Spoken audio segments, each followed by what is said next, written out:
शहर की भीड़ भरी गलियों में एक माँ अपने बीमार बेटे को ले खड़ी थी। उसकी आंखें डरी हुई थीं।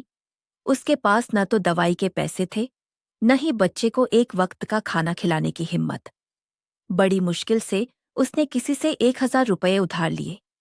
दिल में डर था, पर एक छोटी सी उम्मीद भी कि अब शायद उसके बच्चे को दवा मिल पाएगी। लेकिन फिर ख्याल आया, खाली पेट दवा असर नहीं करती, और उसके पास वो 1,000 रुपये ही थे जिससे उसे बच्चों का पेट भी भरना था और दवाई का इंतजाम भी करना था। पहले बच्चों के खाने का सोचा और हिम्मत करके बाजार चली गई। एक सब्जी वाले की दुकान पर खड़ी उसने 500 रुपये का नोट आगे बढ़ाया। डरते डरते सोचा, न जाने कितनी महंगी सब्जी होगी। पर जो हुआ वो चौंकाने वाला था। सब्जी वाले ने उसे 450 रुपये वापस कर दिए। घर आकर जब उसने पैसे गिने तो उसे लगा कि सब्जी वाले से गलती हो गई। उसके पास बहुत भीड़ जो थी। दिल ने कहा, वो गरीब आदमी है, पैसे वापस कर दे। पर दिमाग ने एक और आवाज दी, शायद ये भगवान की तरफ से मदद है। और मजबूरी में उसने पहले बच्चे की दवाई ले ली। खुशी खुशी अपने बच्चे को डॉक्टर के पास ले गई और दवा लेकर आई। पर उस रात बच्चों को खाना खिलाकर सुलाने के बाद वह उसी सब्जी वाले के बारे में सोचती रही। ना जाने बाद में उसे अपनी गलती का एहसास हुआ होगा तो वो कितना पछताया होगा। उसने फैसला किया, सुबह जाकर बाकी पैसे लौटा देगी।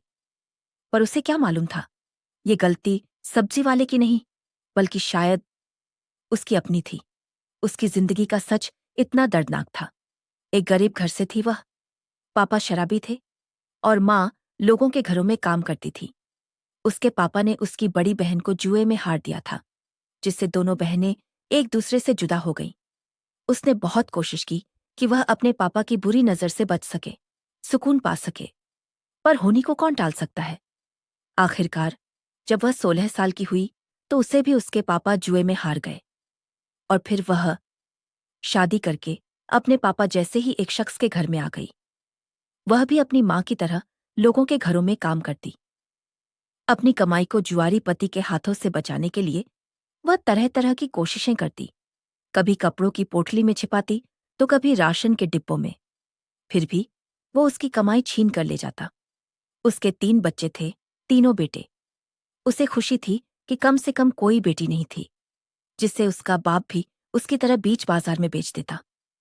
समय यूं ही बीतता रहा, जिंदगी चलती रही। कभी कभी हफ्तों बाद जब पति को घर की याद आती तो वह घर आ जाता। जो भी कीमती सामान नजर आता उसे उठाकर बेच देता, और अगर कुछ भी नहीं मिलता तो वह उसके साथ मारपीट करने लगता। बच्चे बचाने की कोशिश करते तो उन्हें भी मारता। बस एक बात का सुकून था, घर उसका अपना था। उसके ससुर जी ने शादी के बाद बेटे की हरकतों को देखते हुए ये घर उसके नाम कर दिया था। उन्होंने अपने जीते जी ये काम बहुत अच्छा किया। कम से कम बच्चों के सिर पर एक छत तो थी जिसे उनका बाप छीन नहीं सकता था। उसके आसपास की औरतें भी वैसी ही थीं, दिन भर मेहनत करती और बच्चों का पेट पालती। लेकिन आज छोटे बच्चे की बीमारी की वजह से उसने एक ईमानदार इंसान का हक मार लिया था, और यही बात उसे चैन से सोने नहीं दे रही थी। कुछ दिनों बाद जब बेटे की तबीयत बेहतर हुई और उसे तनख्वाह मिली तो उसने सोचा कि अब सब्जी वाले का उधार चुका देना चाहिए। उसे कुछ सब्जियां भी लेनी थी, इसलिए वह दोबारा बाजार गई। लेकिन वहां जाकर जो हुआ उसने उसे हैरान कर दिया। सब्जी वाले ने उसे देखकर भी अनदेखा कर दिया। जब उसने पिछली बार के 50 रुपये ज्यादा लौटाने की बात कही तो उसने उसकी बात पूरी तरह अनसुनी कर दी और सिर्फ पूछा, अभी क्या चाहिए। जब सब्जी तौल ली और उसने पैसे पूछे तो वह कुछ सेकंड तक उसके चेहरे की तरफ देखता रहा और फिर बोला, 50 रुपये। वह चौंक गई। उसे लगा शायद फिर गलती हो गई है। उसने 500 रुपये का नोट दिया, पर उसने 50 रुपये काटकर 450 रुपये वापस लौटा दिए। उसने धीरे से कहा, सब्जी तो बहुत महंगी है। पर वह उसकी बात काटकर दूसरे ग्राहक की तरफ बढ़ गया। ये रोज का सिलसिला बन गया। वह जब भी उस सब्जी वाले की दुकान पर जाती, चाहे 100 रुपये की सब्जी लेती या 300 रुपये की, वह उससे सिर्फ 50 रुपये ही लेता। कभी कभी 200 से 300 रुपये की सब्जी भी 50 रुपए में मिल जाती। वह हमेशा इंतजार करता, या तो सारे ग्राहक चले जाएं या उसे सबसे पहले सब्जी दे देता, ताकि कोई देख न सके कि वह उसे इतनी सब्जी केवल 50 रुपये में दे रहा है। शुरुआत में अजीब लगता था, पर जब सब्जी के पैसों की बचत से उसके घर की बहुत सी जरूरतें पूरी होने लगी, तो वह हर बार उसी की दुकान पर जाने लगी। कम से कम 3 महीने हो चुके थे। चाहे वह रोज जाती या हफ्ते में एक बार, वह हर बार सिर्फ 50 रुपए लेता और अच्छी से अच्छी सब्जी देता। उसने आज तक अपने आसपास किसी को भी इसके बारे में नहीं बताया, क्योंकि वह किसी और को ऐसी रियायत नहीं देता था। उसने कई बार कोशिश की कि बार बार उसके पास न जाए, पर सच्चाई ये थी कि इन्हीं बचत किए हुए पैसों से उसने अपने एक बेटे को सरकारी स्कूल में दाखिल करवा दिया था। अब मजबूरी भी थी कि उसे सब्जी वहीं से लेनी पड़ती। हर बार ये सोचकर जाती कि आज उससे जरूर पूछेगी, पर उसकी दुकान पर हमेशा ग्राहक मौजूद होते। उसे उससे बात करने का कभी मौका ही नहीं मिल पाता था। अगर इस सारे मामले में उसका कोई गलत मकसद होता, तो वह एक औरत थी, उसे अंदाजा हो ही जाता। पर नहीं, उसका ऐसा कोई इरादा नहीं था, क्योंकि वह तो उससे नजर उठाकर भी नहीं देखता था, बल्कि किसी औरत को भी नजर भर के कभी नहीं देखता था। और यही बात उसकी शराफत की सबसे बड़ी दलील थी। पर सवाल ये था कि अगर वह उसकी गरीबी देखकर तरस खाकर उसकी मदद कर रहा है, तो ऐसे तो बहुत लोग हैं जिन्हें मदद की जरूरत है। ऐसे लोग भी हैं जो 2-2, 3-3 दिन भूखे रहते। तो फिर वह उन लोगों की मदद क्यों नहीं करता? सिर्फ उसकी ही मदद क्यों? यही सवाल उसे हर रात सोने नहीं देता था। और उसके हर सवाल का जवाब सिर्फ उसी सब्जी वाले के पास था। पर उसे बात करने का फिर भी कोई मौका नहीं मिल रहा था। एक दिन जिस घर में वह काम करती थी, वहां एक बड़ी दावत थी। मालकिन ने उससे कहा कि वह बाजार से सब्जी ले आए और राम सिंह की मदद करे। उसके कदम खुद ब खुद उस दुकान की तरफ बढ़ने लगे। उसने सोच लिया था, आज तो अच्छी खासी सब्जी चाहिए, जो कम से कम 2,000 से 3,000 रुपए की होगी। अब देखना था कि आज सब्जी वाला क्या करता है। उसने सारी सब्जियां तौलवाईं। उसके चेहरे पर हल्की हैरानी साफ दिख रही थी, लेकिन उसने कुछ कहा नहीं, बस चुपचाप सब्जी तौलता रहा। जब पैसे देने की बारी आई, तो उसने उसके हाथ में 5,000 रुपये थमा दिए, जो उसे मालकिन ने दिए थे।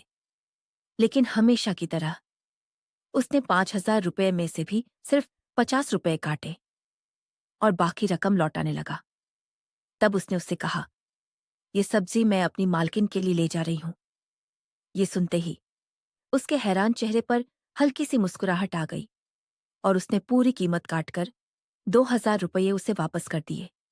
उस पल उसे यकीन हो गया कि वह सिर्फ उसकी ही मदद कर रहा था। कुछ दिनों बाद जब वह फिर उसकी दुकान पर पहुंची, तो देखा कि उसके साथ एक लड़का भी था जो दुकान पर काम कर रहा था। जैसा हमेशा होता था, उसने उसे 50 रुपये में सब्जी दे दी। लेकिन उस लड़के की मौजूदगी में वह फिर कोई सवाल नहीं कर सकी। कुछ दिनों बाद जब वह फिर गई, तो वही लड़का दुकान पर था, लेकिन मालिक नहीं था। अब वह कम पैसों में सब्जी लेने की इतनी आदी हो चुकी थी कि उसे हैरत हुई जब उस लड़के ने भी उसे सारी सब्जियां सिर्फ 50 रुपये में दे दी। उसने उससे धीरे से पूछा, तुमने मुझसे सिर्फ 50 रुपये क्यों लिए? उसने जवाब दिया, मैडम, मुझे तो खुद नहीं पता। मालिक ने मुझसे यही कहा था। मैं तो सिर्फ उनका कहा मान रहा हूं। दुकान के उस लड़के ने उससे कहा था। मालिक ने साफ साफ कहा है कि जब भी वो औरत आए, तो जो भी सामान ले जाए, उसे सिर्फ 50 रुपये ही लेने हैं। उसने उस दिन भी सब्जी ली थी, जो तकरीबन 300 रुपये की थी, लेकिन फिर भी उसने उससे सिर्फ 50 रुपये ही लिए। उसने उससे धीरे से पूछा, तुम्हारा मालिक कब आता है दुकान पर उसने कोई जवाब नहीं दिया। अब तो वह और भी ज्यादा हैरत में पड़ गई थी। उसके मन में सैकड़ों सवाल थे और कोई जवाब नहीं। सब्जी तो अब भी वैसी ही मिलती थी, अच्छी, ताजी और सस्ती। लेकिन उसके सवाल अब भी अधूरे थे। उन्हीं दिनों एक खुशखबरी ये थी कि उसके दोनों बड़े बेटे स्कूल जाना शुरू कर चुके थे। अब उसे उनके भविष्य की उम्मीद दिखाई देने लगी थी और ये सब कम कीमत में मिलने वाली सब्जी की वजह से ही मुमकिन हुआ था, क्योंकि पहले तो वह बस बच्चों के 2 वक्त की रोटी जुटाने के लिए ही सोचती रहती थी। लेकिन जब थोड़ी थोड़ी बचत शुरू हुई तो उसने उनके पढ़ाई के बारे में भी सोचना शुरू कर दिया। अब उसे लगने लगा था कि उसके बच्चे पढ़ लिख कर कुछ बन सकते हैं, और शायद उसकी ये जिल्लत भरी जिंदगी भी एक दिन बदल सकती है। वह ज्यादा पढ़ी लिखी तो नहीं थी, लेकिन हिंदी थोड़ा बहुत पढ़ लेती थी। इसलिए उसने अपने तरीके से हर बार की सब्जी का हिसाब लिखना शुरू कर दिया था। उसके दिल में एक ही ख्याल था कि एक दिन अगर उसके पास पैसे हुए तो वह उस सब्जी वाले का सारा उधार एक साथ चुका देगी।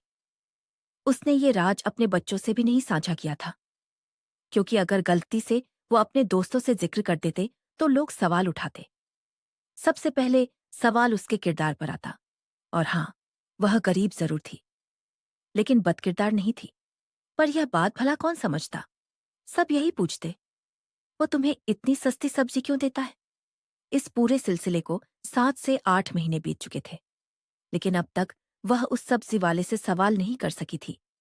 आखिरकार एक दिन वो पल भी आ ही गया। उस शाम वह देर से काम से लौटी थी, इसलिए सब्जी लेने भी देर से गई। उस वक़्त दुकान पर सब्जी वाला खुद मौजूद था। वह लड़का नहीं था, और सबसे अच्छी बात, कोई ग्राहक भी नहीं था। उसने जाते ही सीधा सवाल कर लिया, तुम ये सब्जी हर बार 50 रुपये में क्यों देते हो, और क्यों मेरी इस तरह से मदद करते हो? उसने उसे देखा, मुस्कुराया और बस एक बात कही, क्या मेरी मदद से तुम्हें थोड़ा भी फायदा हुआ है? उसने बिना रुके जवाब दिया, हाँ, मैंने अपने दोनों बच्चों को स्कूल में एडमिशन दिला दिया है। घर की बहुत सी छोटी मोटी चीजें भी ले ली हैं, जो पति की नजर से बचा कर रखी हैं। उसकी आंखें कुछ पल के लिए झुक गईं। फिर उसने धीरे से कहा, बस मैं यही चाहता था कि तुम्हारी मदद हो जाए। मैंने आज तक तुम्हारी तरफ कभी गलत नजर से नहीं देखा, और ये बात तुम भी जानती हो। मेरा मकसद सिर्फ एक था, इंसानियत के लिए बिना कुछ कहे तुम्हारा सहारा बनना। लेकिन मेरा सवाल अब भी वहीं का वहीं अटका हुआ था। अगर वह मेरी मदद करना चाहता था तो वहां आसपास और भी बहुत से गरीब लोग थे। उस बस्ती में तो लगभग हर कोई गरीब ही था। तो फिर वह सिर्फ मेरी ही मदद क्यों कर रहा था? आखिर क्यों? जब मैंने यही सवाल उससे किया तो वो घबरा गया। उसकी आंखें भर आईं और वो रोते हुए बोला, आपके सवाल का जवाब तो मेरे पास है, लेकिन मैं देना नहीं चाहता। मैंने जिद की, अगर तुमने मुझे जवाब नहीं दिया तो मैं आज के बाद तुमसे सब्जी नहीं लूंगी। वह और ज्यादा परेशान हो गया। फिर बोला, ठीक है, मैं आपको आपके हर सवाल का जवाब दूंगा, लेकिन एक वादा कीजिए कि आप हमेशा सब्जी मेरी ही दुकान से लेंगी। मैंने सिर हिलाकर वादा कर लिया। तब उसने कहा, कल शाम के बाद मेरे घर पर आइए, मैं आपको वहीं सब कुछ बता दूंगा। ये सुनते ही मैं हड़बड़ा गई। मैं उसके घर नहीं जाना चाहती थी। मैंने कहा, यहीं बता दो ना। लेकिन तभी उसकी दुकान पर एक और ग्राहक आ गया और मुझे चुप हो जाना पड़ा। मैंने चुपचाप सब्जियां उठाईं और अपने घर वापस आ गई। लेकिन उस रात, मेरी पूरी रात इसी फिक्र में बीत गई कि उसने मुझे अकेले अपने घर बुलाया क्यों, और वो भी शाम के बाद। अगर मैं नहीं गई तो शायद सारी उम्र अपने सवालों का जवाब ना जान पाऊं, और अगर गई तो ना जाने वहां क्या होगा, क्योंकि मर्दों पर भरोसा करना मेरे लिए अब आसान नहीं था। मेरी जिंदगी में अब तक जितने मर्द आए, हर किसी ने मुझे सिर्फ चोट ही दी थी। सिर्फ यही सब्जी वाला था जो कुछ सही लगा, लेकिन अब इसने भी मुझे अकेले बुला लिया था। क्यों? सारी रात सोचने के बाद मैंने एक फैसला लिया, मुझे जाना चाहिए, कम से कम एक बार। और मैं इतनी कमजोर नहीं हूं कि अगर कोई मुझसे कुछ गलत करने की कोशिश करे तो मैं खुद को बचा भी ना सकूं। अब मुझे शाम का बेसब्री से इंतजार था। मैंने अपना सारा काम जल्दी निपटाया। अपने छोटे बेटे को दोनों बड़े बेटों के साथ छोड़कर उन्हें समझा दिया, घर से बाहर मत निकलना, मैं थोड़ी देर में आ जाऊंगी, एक जरूरी काम से जा रही हूं। मैंने अपने कुर्ते के अंदर एक छोटी सी लोहे की छड़ी छुपा ली, शायद जरूरत पड़ ही जाए। जैसे जैसे मेरे कदम उसके घर की तरफ बढ़ रहे थे, वैसे वैसे मेरी धड़कनें भी तेज होती जा रही थी। उसके घर के दरवाजे तक पहुंचकर एक पल को दिल ने कहा, पलट जा, जो जैसा चल रहा है उसे वैसा ही चलने दे। मुझे क्या जरूरत थी इन सवालों के जवाब जानने की? मेरी जरूरतें तो पूरी हो रही थीं। मेरे बच्चों को खाना भी मिल रहा था और अच्छी पढ़ाई भी। घर की छोटी बड़ी जरूरतें भी अब पूरी होने लगी थीं। शायद इस राज को राज ही रहने देना बेहतर होता। लेकिन मेरे भीतर की आत्मा मुझे चैन नहीं लेने दे रही थी। वो बार बार कह रही थी, एक बार अंदर जाकर देख, शायद जवाब मिल जाए। मैंने दरवाजा खटखटाया। दरवाजा खटखटाने के बाद मेरी धड़कनें और तेज हो गईं। एक पल को तो लगा शायद यहां आना ही गलती थी। मैं पलटने ही वाली थी कि दरवाजा खुला और सामने सब्जी वाला खड़ा था। उसके चेहरे पर एक हल्की मुस्कान थी। उसने बिना कुछ कहे मुझे अंदर आने का इशारा किया। अब जब यहां तक आ ही गई थी तो हिम्मत करनी ही थी। मैंने डरते डरते घर के अंदर कदम रखा और बाजू में छिपी हुई छड़ी पर अपनी पकड़ कस ली। जैसे ही मैंने अंदर कदम रखा, उसने लाइट जला दी और जैसे ही कमरा रोशनी से भर गया, मेरी नजर जिस चीज पर पड़ी, मुझे ऐसा लगा कि कमरे की छत ही मेरे सिर पर गिर पड़ी हो। बिस्तर पर एक बीमार, अधमरा इंसान लेटा हुआ था और वो कोई और नहीं, मेरे अपने पिता थे। वही पिता जिन्होंने मुझे बचपन में बेच दिया था। वही पिता जिन्होंने मेरी बड़ी बहन को भी जुए में हार दिया था। मैंने तो मान लिया था कि वो अब इस दुनिया में ही नहीं है। कभी सोचा भी नहीं था कि उनका चेहरा दोबारा देखूंगी। कभी कभी माँ की याद आती थी, लेकिन मैंने तो उन्हें भी मन ही मन मर चुका माना था। और आज ये शख्स मेरे सामने उसी हालत में था जैसे उसने हमें बना छोड़ा था। लेकिन हालात इतने बुरे थे कि मैं चाहकर भी अब उनसे नफरत नहीं कर पा रही थी। वो अधमरे से लेटे थे। फालिज का अटैक पड़ा था। बोल नहीं सकते थे, हाथ भी नहीं हिला पा रहे थे, बस रो रहे थे। मेरे पीछे से सब्जी वाले की आवाज आई, आपने इन्हें पहचाना? मेरी जुबान बंद हो गई थी। मैं क्या जवाब देती? तभी उसने कहा, ये आपके पिताजी हैं। सिर्फ आपके ही नहीं, मेरे भी। मैं आपका भाई हूं। मेरे पैरों के नीचे की जमीन खिसक गई। भाई? ये कैसे हो सकता है? हम तो दो ही बहनें थे। इतना बड़ा खुलासा मेरे लिए जैसे आसमान से बिजली गिरने जैसा था। मुझे लगा कि इससे बड़ा कोई झटका अब नहीं होगा। मैं आगे बढ़ी। पिताजी की हालत देखी तो मेरी आंखों से आंसू बह निकले। मैंने कांपती आवाज में पूछा, ये सब क्या है? तुम मेरे भाई कैसे हो सकते हो? सब्जी वाला, जो अब मेरा भाई था, उसने कहा, आपकी शादी के ठीक 1 साल बाद माँ को भी पिताजी ने जुए में हार दिया था। लेकिन उससे पहले इन्हीं पिताजी ने एक औरत को जुए में जीत लिया था। एक मासूम, निर्दोष औरत। लेकिन वो औरत उनके घर कभी नहीं आई। सब्जी वाला बोला, मैं एक और औरत से पैदा हुआ था, जिसे पिताजी ने किसी और जगह जुए में जीता था। उस औरत ने मुझे जन्म तो दिया, लेकिन भगवान का करिश्मा देखिए, उसी के हाथों मेरी परवरिश हुई, जिसे पिताजी ने कभी जुए में हार दिया था। आपकी माँ। हाँ, आपकी माँ ने मुझे पाला था। उन्होंने ही मुझे अच्छे बुरे की समझ दी। जब मैं थोड़ा बड़ा हुआ तो माँ ने मुझे मेरी सच्चाई बता दी, ताकि मैं अपने पिता की तरह हैवान ना बन जाऊं।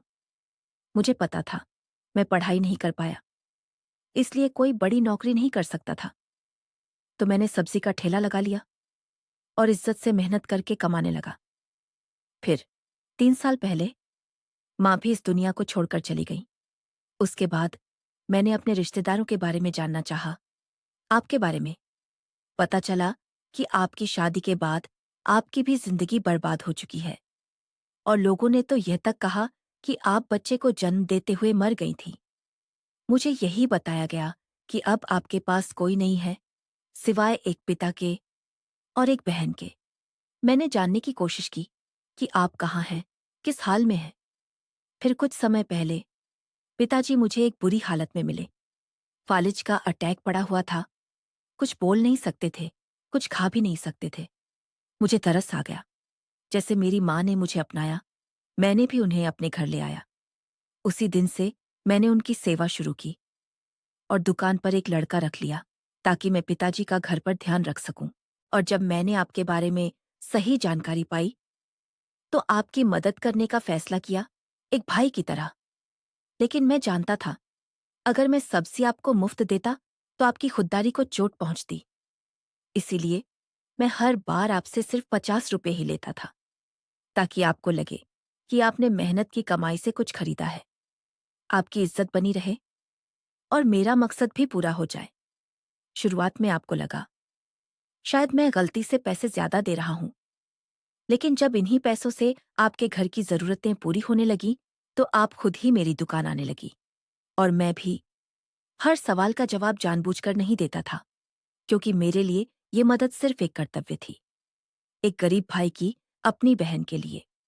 मैं नहीं चाहता था कि आप किसी एहसान के बोझ में जिएं। मैं चाहता था कि आप सुकून से जिएं, अपने बच्चों को पढ़ाएं और एक नई जिंदगी शुरू करें।